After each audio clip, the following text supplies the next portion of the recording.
But I was afraid to quit because I didn't think there was anything else I could do other than to be a journalist. So the truth is that when I was fired, even though it hurt my pride, it was a gift because it forced me into the unknown, which is a place I had been afraid to move. It forced me to start reinventing myself.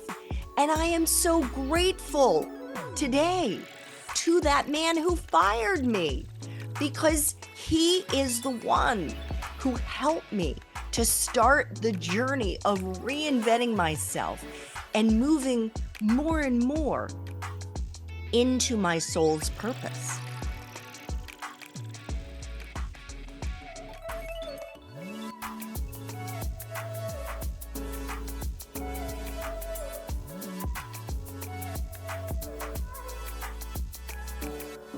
Welcome to Connecting with Coincidence.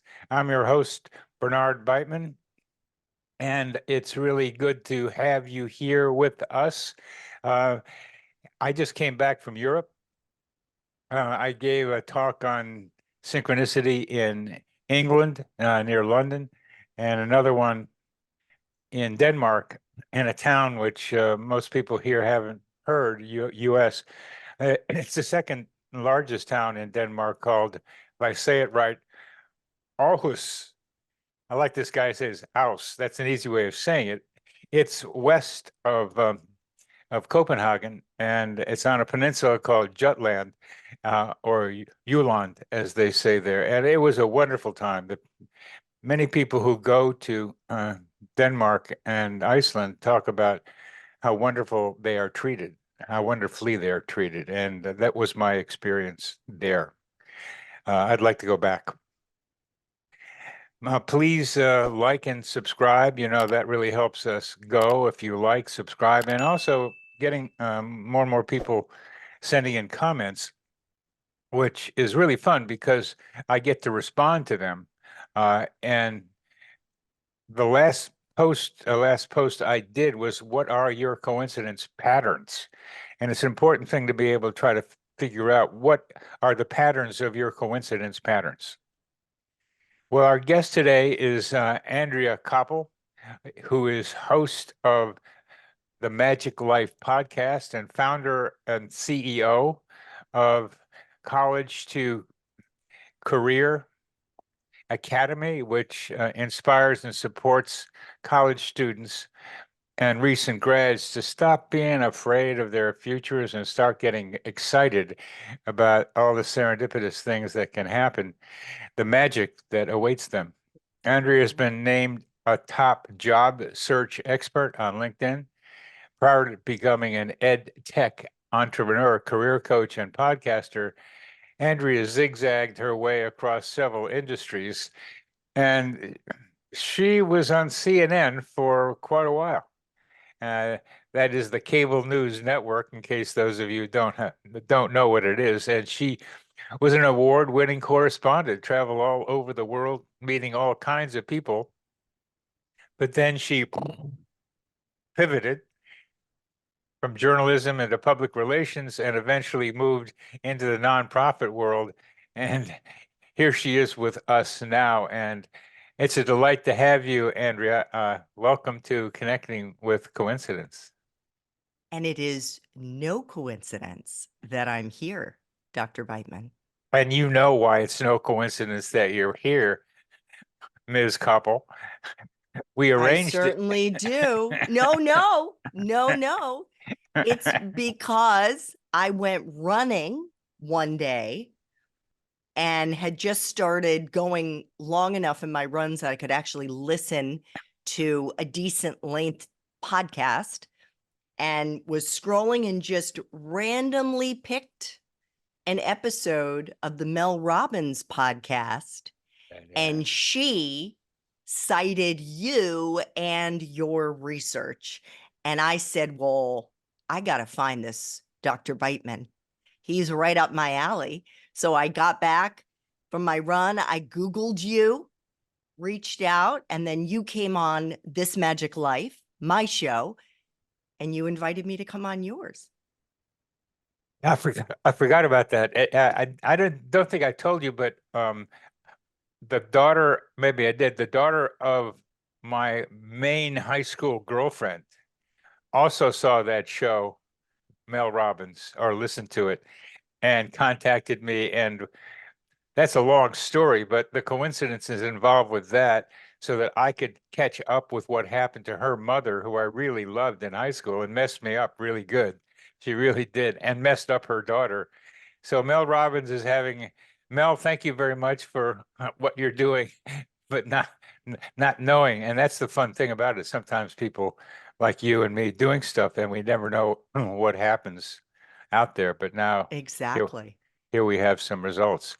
Yeah. So what I was on your podcast, but why don't you tell us about this magic life and what you're trying to be able to do with it? Yeah. In a nutshell, I want young people who are right on the cusp of starting their careers to appreciate how none of us can predict how our careers are going to unfold. And rather than having that scare them, I want it to liberate them, to free them from the anxiety of trying to have it figured out and just go with the flow. Take that first step in any direction that interests them. And I'll get into that in a minute, but that interests them, because magic will happen. Serendipity and serendipities will happen that are going to push them or pull them in directions they could never expect. So I want them to get excited about their futures, Bernie. I want them to realize that life is going to be full of so many incredible experiences. And that's why I wanted to interview you about your research and about the serendipities in your life. And that's why I have interviewed so many other interesting people and will continue to do so, because the show just launched on May 22nd. It's my second show. And it really is my soul's purpose. And I just feel so excited and so much gratitude that I've landed on it, and it's leading me in this direction. It's leading you. You've done a lot of things, reaching out to people, smiling, interviewing, asking. But this helping people who are graduating manage their anxiety has in it some very key ideas about increasing meaningful coincidences. And namely, they are, for me, that when you're in transition, they're more likely to happen. Mm, And they're in transition. And when you yes. have too much anxiety, you don't recognize the potential guidelines, guideposts, symbols, suggestions that come into you because you're too caught up in not being able to find, but you find what's there. But Yes. that's one major element, is that the uncertainty is a breeding ground. But you add something else, Andrea. You need to have in mind what you want. And how does that play a role in creating the coincidences, the serendipities that you're describing? Yes. I mean, there was so much there in the lead up to the question that I agree with. Uh, I have come up with what I describe as the career magic method, and it basically has three key elements to it. The first being your attitude. So that really aligns with what you were referring to around anxiety. When you are distracted, when you are, whether it's depressed or overwhelmed or feeling overwhelmed by anxiety, you are not able to settle your body, settle your mind, and get a clear focus. So the first thing that I say is your attitude matters so much, because optimism and seeing possibilities is a different energy. It's a different frequency than fear. So you can do things like mindfulness or meditation or breath work to try to clear out that noise so that you can settle yourself. The second thing is attention. So this relates to your question. If you're all over the map, if you're, oh my gosh, I don't know if I should do this, I don't know if I should do that, I'm kind of over there, that's not to say that you can't have many interests, but especially when it comes to starting your career journey, you just need to pick a lane.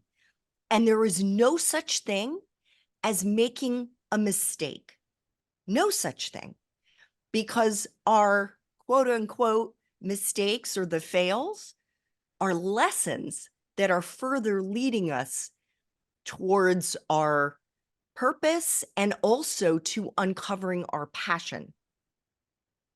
So focus in terms of your attention is important, as is having awareness, just being aware that synchronicities, that those coincidences are going to happen. And so watching for them. And then the third is taking action. It's taking that step. I just interviewed a dynamic 25, almost 26-year-old young man who is just crushing it. And he said he's run several marathons over the last year. And you would think that crossing the finish line is the most important part of that race, the 26.2-mile marathon. He disagreed. He said it's getting to the starting line and taking that first step, because all of us have ideas. All of us have interests.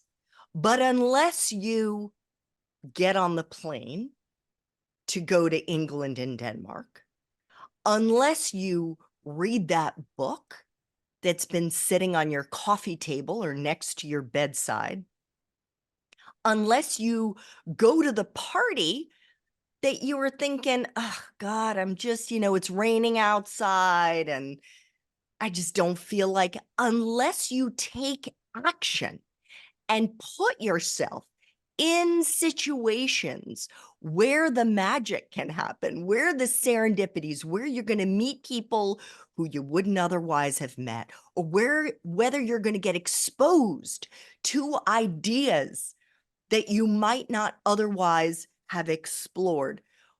All of these things are essential ingredients in attracting more serendipities and more magic that, in this case, can lead you to uncovering your passion and eventually your soul's purpose. That's beautiful. This last part of taking action is so very, very important. You can be sitting there wanting something to happen, but if you're not out there seeing the possibilities that unfold before you, if you're not acting, this thing of going to Denmark, for example, for me was like, if somebody asked me, why are you going to Denmark? I said, well, I'm going to England and I know somebody in Denmark, so I'm just going to go to Denmark. And That was it. I didn't know why I was going to Denmark, but there was some feeling I had Mm, that it would be a good idea. There was no arrangements. The person I was visiting was in Bosnia looking at pyramids. Uh, wasn't going to be there when I arrived. Who was going to pick me up at the airport? I wanted to do a talk, but there was no arrangements. It turned out to be like a movie that somebody had produced, and that I felt like I was the main character in it, because they were so nice to me, and I got to give this talk and meet all kinds of people and go swimming in the North Sea and get cold and feel really great afterwards, uh, yes. and meet some wonderful people and see the spiritual elevation of the people I met in Aarhus and Denmark and outside, so that I got a sense of how much is happening outside of the United States that is complementary and also expands what we were able to know. And here it's the same idea I'm trying to suggest, is that I just went. I was, hey, Denmark's kind of near England, you know. It wasn't that easy to get there. I had to get up at 3 a.m. to get from Ooh, London to Denmark. Because anyway, that's a long story, but it wasn't easy. Just like you're going to Thailand recently wasn't easy. But once you get there and go through the arduousness of it, of getting there, yeah. And I love what you said about there was just something inside you that said you should go. Because when you're anxious, when you're so distracted and oftentimes feeling badly, right? And maybe addicted to this thing and just scrolling or whatever, as so many of us are, we aren't able to hear what our intuition, what that little voice inside of us that some people call that gut feeling, but which is often a direct line to the universe, is signaling to us. And it is the voice inside of us, inside our body. It's not coming from the outside. And when we follow that voice, when we listen to our intuition and jump on the plane and get up at 3 a.m. in the morning to go to Denmark, or when we decide to go to Thailand, as I did recently, like this is where things get really fun. And when we open ourselves up to the possibilities, and that does not mean that something extraordinary is going to always happen then, but it's like where I again spoke with this young man, this 25, almost 26-year-old, and he likened it to when you're super close to a painting, right? You only see this much of it. It's when you step back and get more perspective that you're able to see the magnificence of that whole picture. I would almost liken it to when you're making a puzzle, right? You get to see little glimpses of what the final product is going to look like, but you have to start working on putting those pieces in place in your life, right? Start putting together, just assemble it. Trust the process. Trust the process, and you can really know if it's authentic to you by saying, did this come from inside me? Was I listening to that little voice, to that gut feeling? Because that's the North Star. well, to say it in my terms, I just had a feeling. That's I mean, it's just that's kind of what you're talking about, but it ends up with like, may as well go. I mean, that's just it seems like a good idea, but you don't know why. But that's part of the Yes. fun of it is take a chance on chance. Yes. It's trusting that process. I thought you were going to say something scientific because of your background and all the wonderful research that you've done, but I can't help but remember the story you told me about how you ended up at the University of Illinois. Is that correct? Well, in the The Midwest, they're right all the school? same. Missouri, they're all the Missouri. same. I'm sorry. The University of That's all Missouri. right.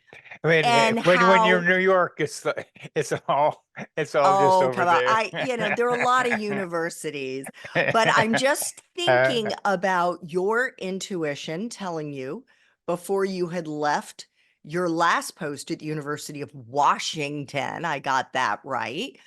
And you just thought, let me go say goodbye to Wayne, who was one of your colleagues, one of the professors there. You didn't know if he was going to be in his office. You knocked on the door, you walked in, he was there, and you scanned your environment. So that's the awareness, right? That having your eyes open, and you just happened to see a piece of paper on Wayne's desk, and you got curious and you said, what's that? Wayne trying to read it upside down on his desk. And he's like, oh, it's a study, or you may frame it differently, but it had to do with people who had heart issues who also presented with mental wellness, mental health challenges. And that piece of paper that you then, the idea of which you took with you to your next post, was complemented by the fact that the psychiatric clinic was right across the hall from the cardiac clinic. Holy cow. Who could have predicted that? Right? Like, I'm getting chills just thinking about it, because that opened the door for you to write 40 some odd research papers and end up becoming the chair of the Department of Psychiatry, right? Like, if you hadn't gone to visit Wayne to say goodbye, if you hadn't been aware and seen that piece of paper on his desk and then asked the question, I'm not saying that other serendipitous things wouldn't have happened in your life, but it may not have been in that direction. First, let me compliment you on the wonderful retelling of that story. Uh, and thank you, and thank you for it, because it's such a pleasure to hear that story mirrored back to me so that I can hear it at more distance and hear parts of it that maybe didn't stand out. And to be consistent and come back to your original points about how things can happen, it's being able to scan that environment also that's important. Knocking on the door was Taking action, action. taking action, scanning, being relaxed enough to look, and then asking. Another action was required, and that was a seed. And I'm so glad you're able to say that, just for me, but maybe other people too, because I thought that was pretty remarkable myself, to just what you're saying happened, that to take that seed and it blossoms into being chair of psychiatry. Other things had to happen, of course, but without that, it wouldn't have happened. And it did happen. And so that's a wonderful retelling and illustrates so much of what you're trying to help people do is take action, scan, and act.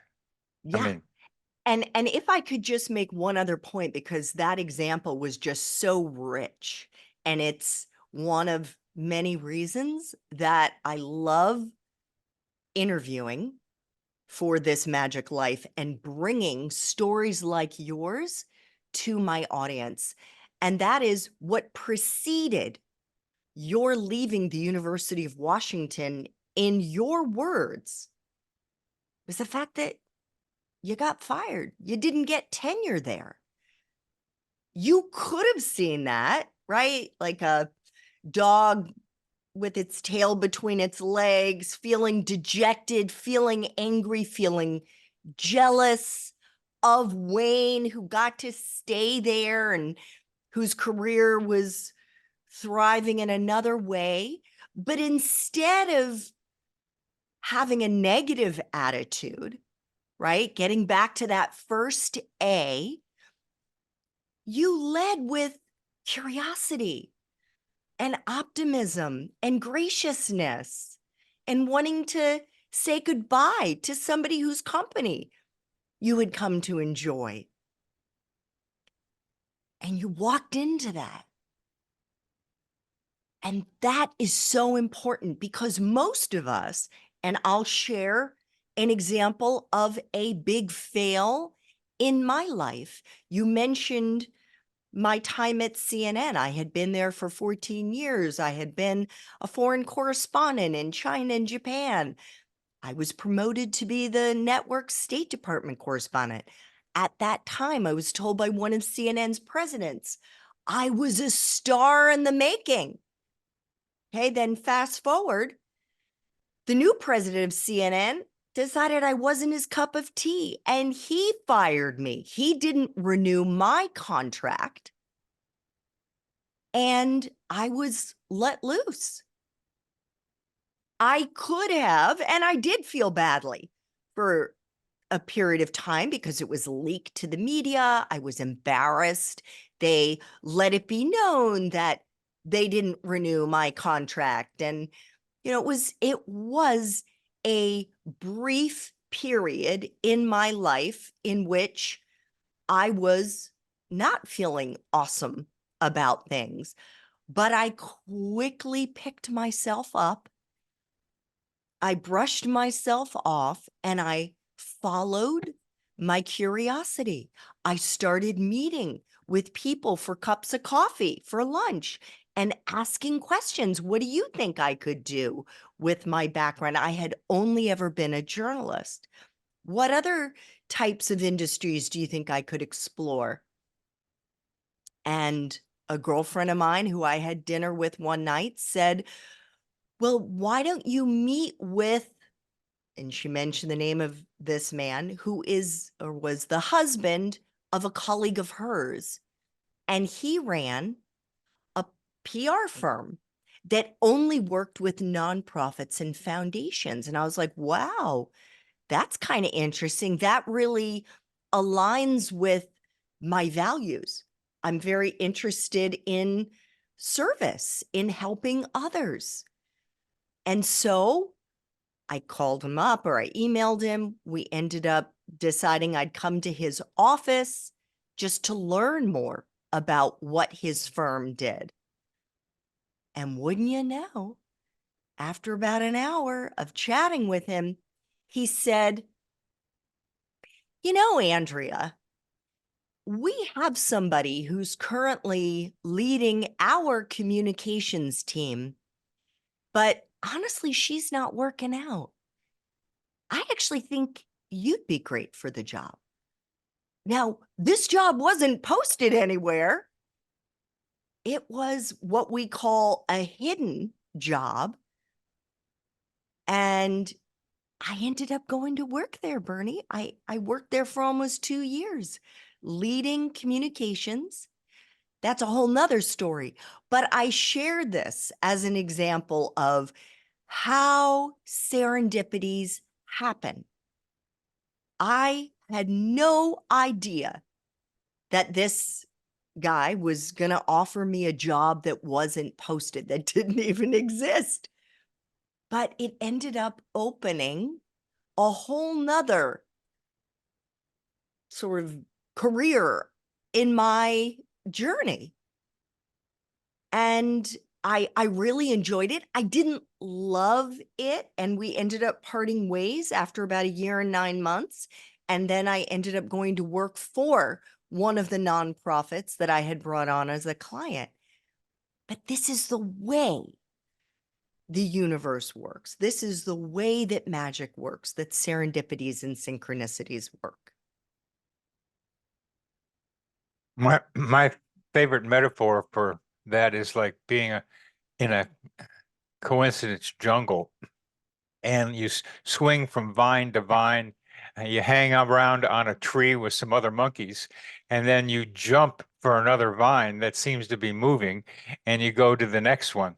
And it's Yeah. it's a leap of faith, literally, to do that. Yes. It's a leap of faith in yourself, and that there's going to be stuff around you that's going to help you. Yes. And the footnote to that story and my having been fired by CNN when I was in my early 40s is that the truth is I wasn't happy at CNN prior to this happening. I had really been unhappy for about the prior 2 to 3 years because I had become a mother and I had Oh, a small son and I was working crazy hours, which is what you do when you work at a news organization like CNN. But I was afraid to quit because I didn't think there was anything else I could do other than to be a journalist. So the truth is that when I was fired, even though it hurt my pride, it was a gift because it forced me into the unknown, which is a place I had been afraid to move. It forced me to start reinventing myself. And I am so grateful today to that man who fired me because he is the one who helped me to start the journey of reinventing myself and moving more and more into my soul's purpose. the message here to our listeners and our viewers is a simple one that goes around a lot, but hard to do, which is to embrace the failure, Yeah, to embrace the failure and learn from it, and then look as you did, that I didn't like working at CNN anymore anyway.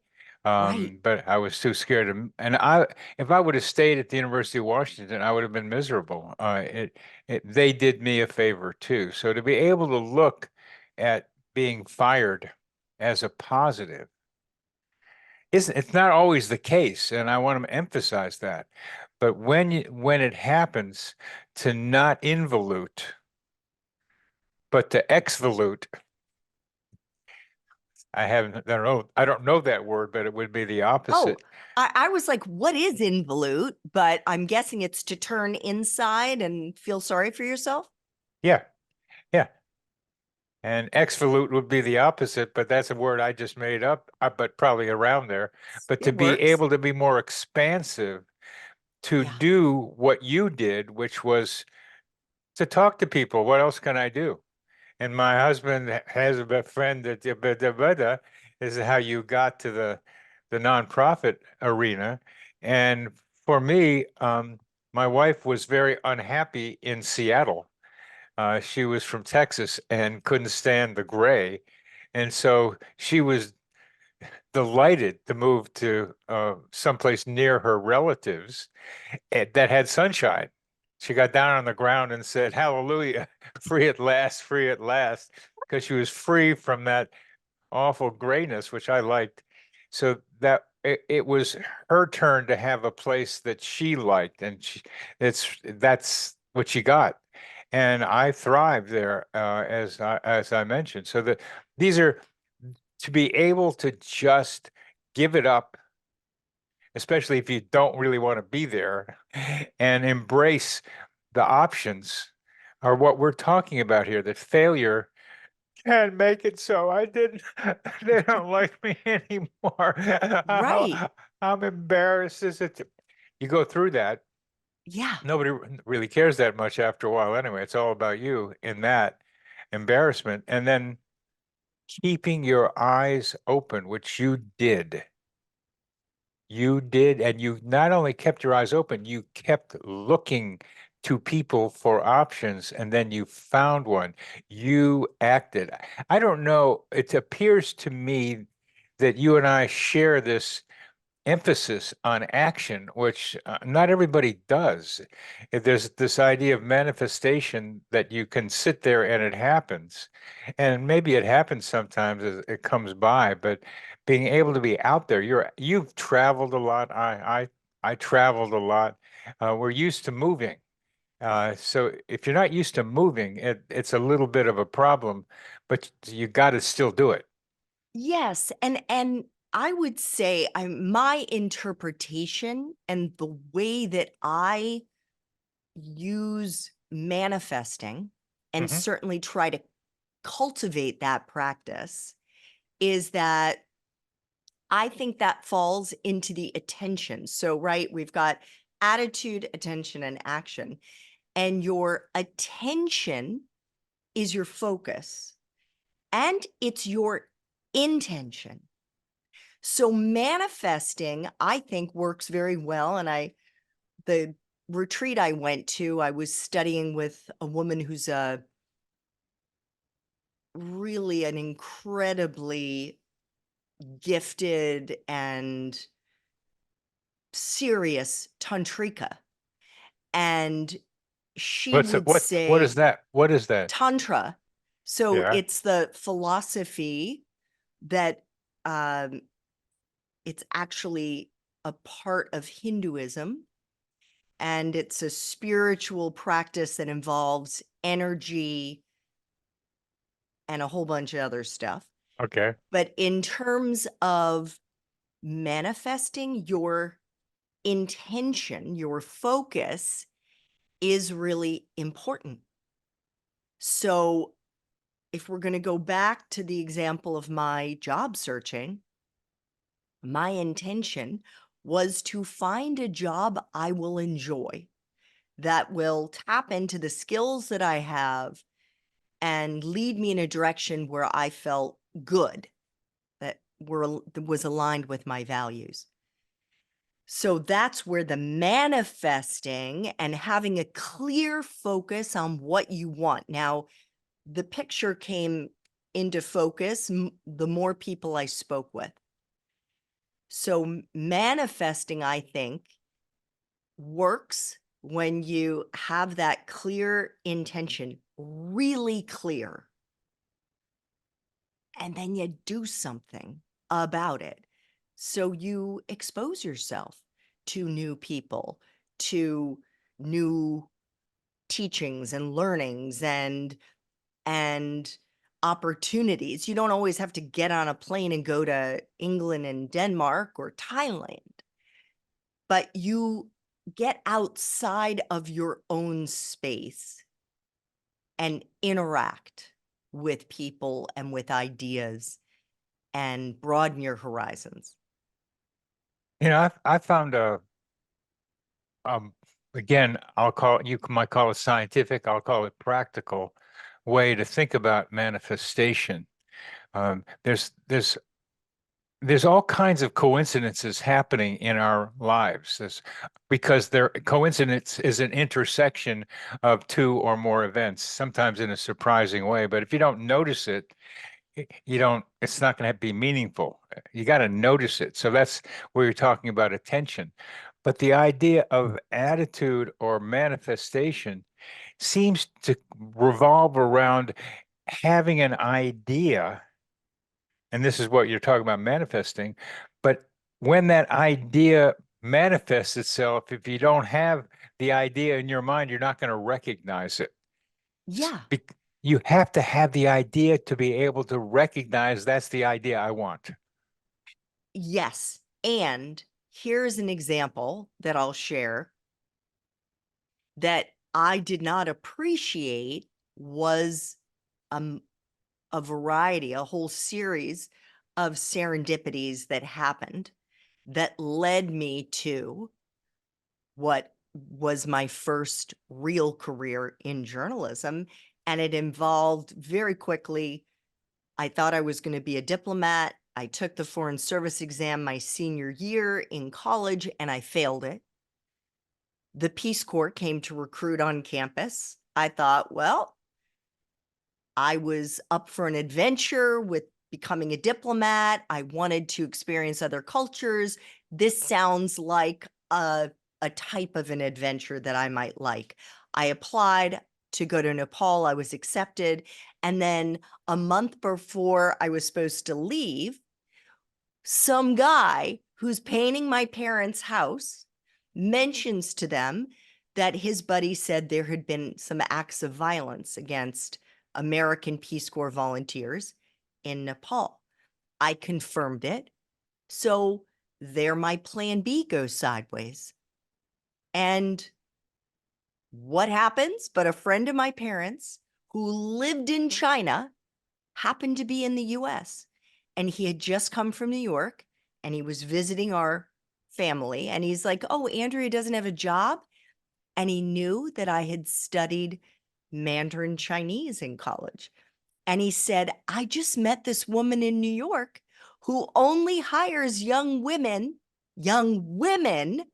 who speak Mandarin. And she's hiring. I wasn't interested in business, but I didn't have a job. So I met her and I get the job. And the next thing I know, I'm 21 years old. I'm on a plane flying to Beijing all by myself. And even though I didn't like the job, I had met outside of work all of these journalists. And I heard about what they did in their jobs. And I was like, that sounds exciting.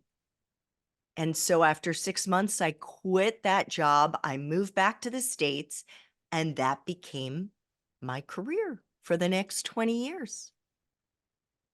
Yeah, that's a great story. All the variables, as you tell it. When you tell me I got on a plane to Beijing, my girlfriend is on a plane to Hong Kong right now. So to to hear that is like, oh, okay, okay. Yeah. Yeah. It's hey, Well, she's taking action. oh man, she's going to be there quite a while too. It's a it's just she's definitely taking action, and what's going to happen, I don't know. Uh, but I'm going to now want to talk with you about an idea I have that I'm trying to manifest. And you, again, we have to have attention and scanning on the environment. And I'm scanning my environment. There's you. And so for the last part of this, I want to be able to tell you what my next phase looks like Oh, and see what you think of it. And I don't know yeah. if there's a place that you would be interested in this or what, but let's see. So my talk in England was called Psychotherapy for the Collective Human Organism. The idea is that the collective human organism, of which we're all a part, it ain't doing so well with itself. A lot of things going wrong here, and we could use some outside thinking to change the direction in which we are going. One of the ways, a major way that people in psychotherapy change is by using their ability to self-observe to look at the patterns that they operate on. Mm-hmm. And that's what we're talking about. That's much of what you're describing is looking at your own intuition, looking at your intentions, looking at your state of anxiety or your emotional state. Mm-hmm. So you are indirectly talking about the self-observer, activating the self-observer of the people that you are talking with.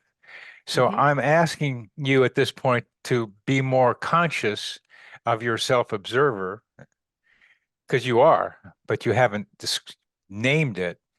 And so you become conscious, you're a self-observer. So there's a second self-observer that is observing the first self-observer. Mm, And just as we do with psychotherapy, I'm trying to help form a collective self-observer that looks at the patterns of thought and behavior of humanity in a way that suggests how we can change. And I'm just asking your response to that. so how would this work? It would be collecting people who can get along with each other. It's very important, who will observe themselves while they're interacting with each other, to step back and integrate new ways of thinking about our reality. The new ways of thinking are coming out now, but we can't change the world using the same ways of thinking that got us here. We need Mm, new ways of thinking about our place in humanity. And some of what you're talking about is our new ways of thinking, to be able to step back and look at your environment and see what opportunities are there. And we mhm, would do that as a collective self-observer, integrating the oneness of which we are all a part, our sense of being part of nature and nature being part of us, the consciousness of Gaia, our earth, and the ability to recognize that we are all sharing a mind together, which I call the psychosphere. We're not mm. only in our own minds, we are connected to other minds through the internet to some detriment of us. But in other ways, as you're suggesting, we get away from the phones and be able to see what's around us. The same idea as the psychosphere is an analogical idea mostly, not a digital one, one in which it's still us human beings trying to connect with each other as part of the same mind, looking at reality with a more spiritual way of understanding ourselves and our place in the planet. Yeah, and actually a scientific connection, because if you look at quantum physics, we're all connected energetically, right? We're all just energy, energy and information. And whether it's that phone or the microphone or the camera or the computer or the human body, right? We're all, if you want to talk about oneness, we are all connected. We're all energy.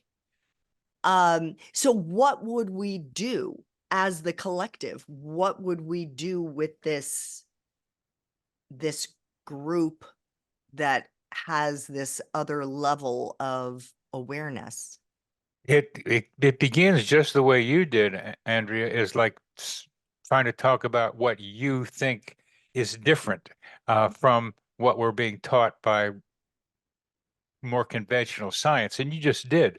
The phrase energy information is central to what I am describing goes on in the psychosphere, that it's a lot of energy information going on in there that we put out into it and that we take from it. But it's more than just stuff floating around. There are some organized ways in which it is. And it's more than we are connected. We are, but it's how we're Yes. connected. There are various ways in which we are interconnected with each other. So it becomes part of studying the psychosphere to see if we can use the information from the psychosphere to inform the collective self-observer, is what I call it, to look for patterns in the collective human mind that we can then begin to address. Interesting. Well, let's take this offline. We can continue chatting about it. Uh, we Um, we can, and we can. I wanted to be able to have our viewers be able to see some of this, and I'm still formulating the yeah, ideas. But the fundamental idea, Andrea, and I bring it to our viewers and listeners, is to start paying attention to your own self-observer. And your own self-observer is your ability to observe your own thoughts, your own emotions, your own intuitions, and the patterns by which you relate to others and the patterns by which you relate to the world in general. That's what your self-observer can do in often an attempt to make changes in some of those patterns. Absolutely. And I just read another wonderful book, not just yours, but Mind Magic by Dr. James Doughty, who is like you in this field. He is a neurosurgeon, neuroscientist who is now a professor at Stanford University and has an incredibly magical story. And I interviewed him on This Magic Life. And what he helped break down was just that, that inner critic that all of us has is simply that primitive part of our brain within the amygdala that was there to keep us alive. So there's so many parts of our physiology that just having a little perspective on it and allowing yourself to step out of the noise inside our brain in service of living a fulfilled and happy and joyful life. That's what this is all about. That's why I do what I do. And I have no doubt the work that inspired you for so many decades, Dr. Beitman, is in service of helping us to stop like beating ourselves up and kicking ourselves for mistakes or things that have happened to us in our lives that we can waste our energy and our time just navel gazing, and instead realize that that's just noise.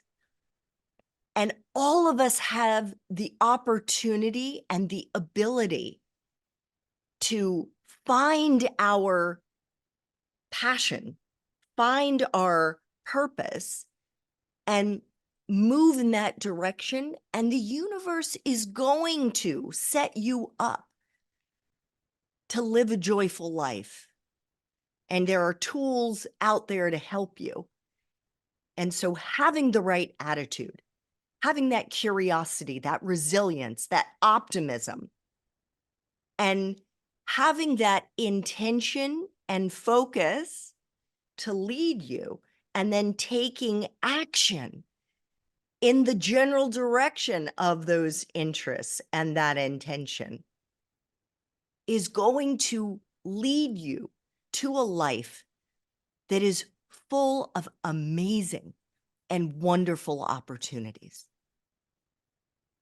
You've got a great message, and I'm glad I've stimulated you to repeat it in some different ways. I'm also very glad that you told me about the Stanford neurosurgeon and the amygdala and the critical self as having a function at one time. Be careful, and Yes. it still has a function now. Yes. So you have to be able to modify a lot of stuff that we have. Some good ideas.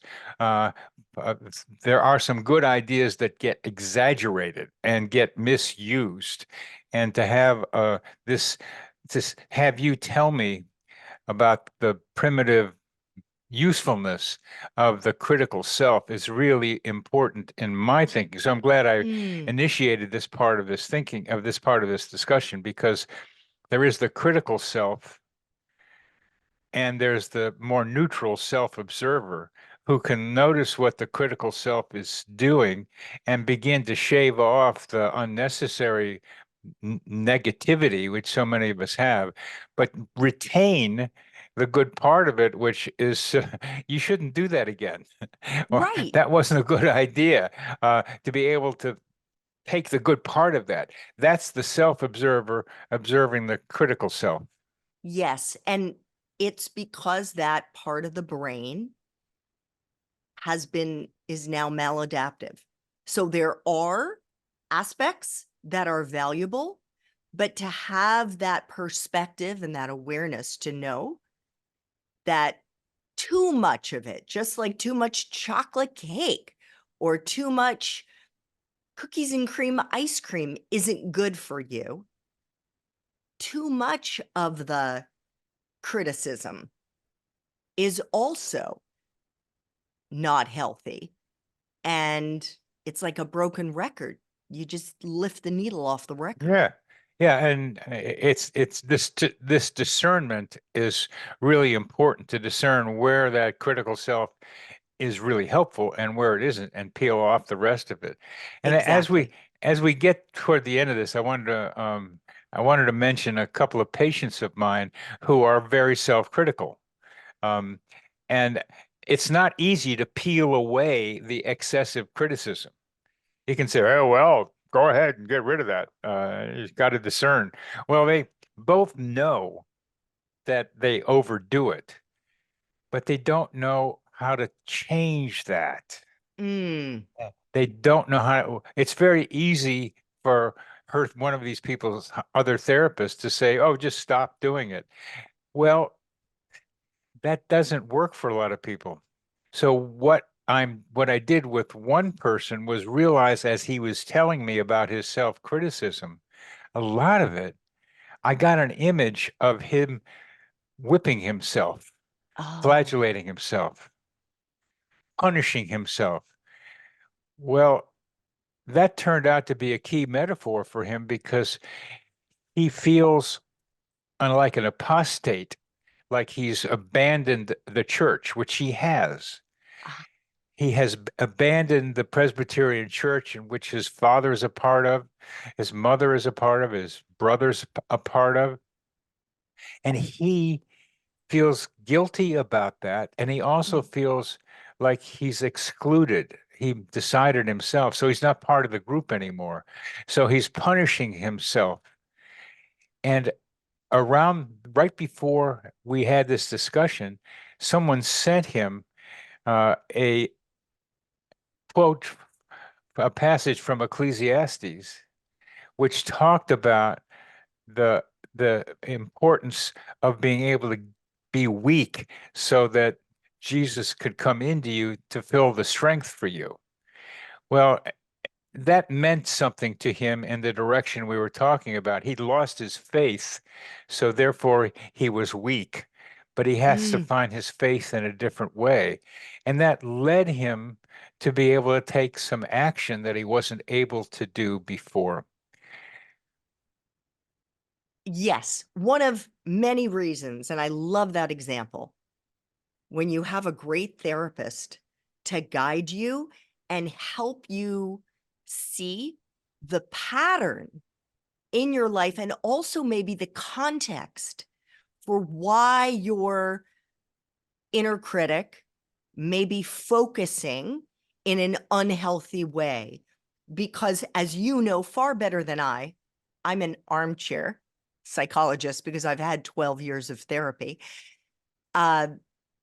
That we are attracted to what is familiar to us, even if it's unhealthy, even if it's an unhealthy environment or way of thinking, because it is familiar. This is not a great example, but I stayed at CNN because it was familiar to me, even though I wasn't happy there. The unknown was a place that I couldn't predict, right? I didn't know if I would like post journalism life, even though I wasn't happy any longer at CNN. So just having a little perspective, having a great therapist or a great friend who's able to say, well, look at your actions and where you're focused with your mind. Let's think about how you grew up, what's been familiar to you, and see if there's any connective tissue there. Well, we're going to end, and we're ending on activating the personal self-observer to look at patterns. And Yes. there are different ways you can do that. And you just mentioned a somewhat different way, but there are ways to step back, that is, activate your self-observer to look at the patterns that are maladaptive, even if they're familiar, they're problematic. And how do you do something about that is first by defining the patterns more clearly. And Yes. that's what I'm trying to do with the collective self-observer. So, Andrea, why don't you tell us where people can find your show, and we'll say Sure. goodbye. Yeah. So this Magic Life with Andrea Koppel, and I just say that because believe it or not, there's another This Magic Life show on YouTube. So This Magic Life with Andrea Koppel on YouTube. Would love it if you'd subscribe. If you prefer to listen to your podcast, go to Apple. You can rate and review it. Be grateful if you did. It's also on Spotify. And you can always find me on LinkedIn, Andrea Koppel, career magic maker. And you could also sign up for my newsletter if you wanted to. It's entirely free, but it's all there on my LinkedIn profile. And this information will be underneath this video and audio, so you'll be able to get to Andrea in a couple of different ways. Well, thank you very much. It's I like the how heartfelt your drive to do this is. I like the heart coming out along with your words. I think it's a very important part of what you do. Thank you. It is coming from my heart for sure. It I feels it. I feels it, and so do other people. So thanks once again, Andrea. I'll tell you when this gets posted. Awesome. Thank you so much for the opportunity. You're welcome. This psychosphere is our mental atmosphere, like a hologram of cosmic consciousness.